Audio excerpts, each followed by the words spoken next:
جەژنی قوربان یەکێکە لە دوو جەژنە سەرەکیەکەی ئاینی پیرۆزی ئیسلام. دەکەوێتە ڕۆژی دەیەم تا سیانزەیەمی مانگی زیلحیجە کە دوانزەیەمین مانگی ساڵنامەی کۆچیە و لە کوردەواریدا بە نۆ ڕۆژەکەی سەرەتای دەڵێن نۆمینەی حاجیان. جەژنی قوربانی پیرۆز لە ناوەڕاستی زنجیرەیەک پەرستش و مەراسیمی مەزن و پیرۆزدا هەڵکەوتووە کە لەلایەن حاجیانی ماڵی خودداوە ئەنجام دەدرێن. حاجیان لە حیجاز جگە لە مەراسیمەکانی دیکە قوربانیەکانیان ئەنجام دەدەن و مسلمانان لە باقی ناوچەکانی جیهانەوە هەم سونەتی قوربانی بەجێدەگەێنن و هەمیش دڵخۆشی و شادمانی بە بۆنەی جەژنەوە دەردەبڕن. جەژنی قوربان چەند ناوێکی دیکەشی هەن. لە ناوچەکانی خۆراوای عەرەبی و هەندێک لە ناوچەکانی شام پێی دەڵێن جەژنی گەورە.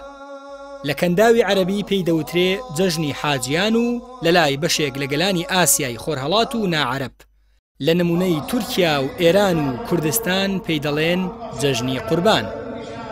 جەژنەکانی ڕەمەزان و قوربان کە دوو جەژنی سەرەکی و فەرمی ئیسلامن، هەر یەکێکیان لە دوای فەریزەیەکی مەزن و پایەیەکی گرنگی ئەم ئاینەوە دێن.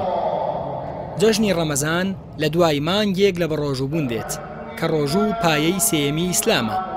هەرچی جەژنی قوربانیشە لە پاش ڕۆژی گەورەی عەرەفە و لە نێوەندی بەجێگەیاندنی مەراسیمەکانی فەریزەی حەجەوە دێ کە پایەی پێنجەمی ئیسلامە.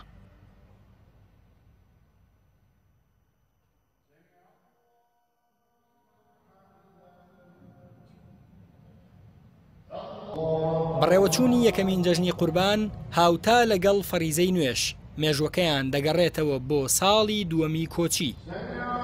پێغەمبەر درودی خوای لەسەر بێ هەواڵی جەژنی وەک مژدە و خەڵاتێک پێشکەشی مسلمانان کرد و لەو ساڵەوە تا ئێستا مسلمانان لە تەواوی جیهاندا جەژن بۆ دەربڕینی خۆشحاڵی دەقۆزنەوە.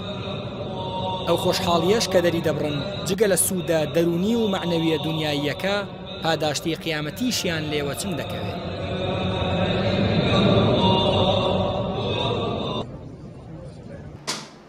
مسلمانان لە جەژنی قورباندا چیرۆکی پێغەمبەران ئیبراهیم و ئیسماعیل درودی خوایان لەسەر بێ زیندوو ڕادەگرن. قوربانیدانەکەی ئەو دوو زاتە مەزنە دەکەنە سەرمەشق بۆ بەردەوامیدان بە کاروانی قوربانیدان لە پێناوی خوددادا.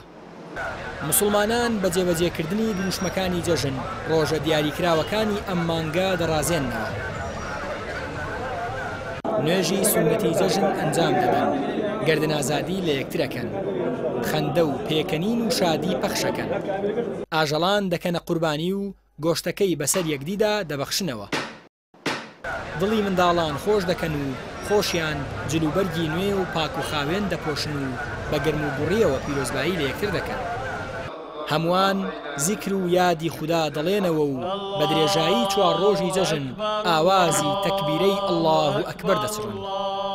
گەلێک ساڵە کەسانێک دەیانەوێ گەلانی مسلمان لە گەرم و گوڕی جەژن سارد بکەنەوە و دروشمە پیرۆزەکانی لێدا بماڵن.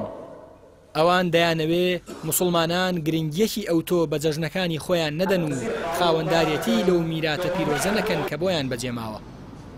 بەڵام تا ئێستا ئامانجەکانیان جگە لە سەرابێک هیچی دیکە نەبووە و ساڵ لە دوای ساڵ مسلمانان زیاتر بۆ ڕەسەنایەتی خۆیان دەگەڕێنەوە و گەرم و گوڕتر لەم گەرمایی هاویندا ئامێز بۆ جەژنی قوربان و باقی دروشمە پیرۆزەکانی دیکەی ئاینە ئاسمانیەکەیان دەگرنەوە.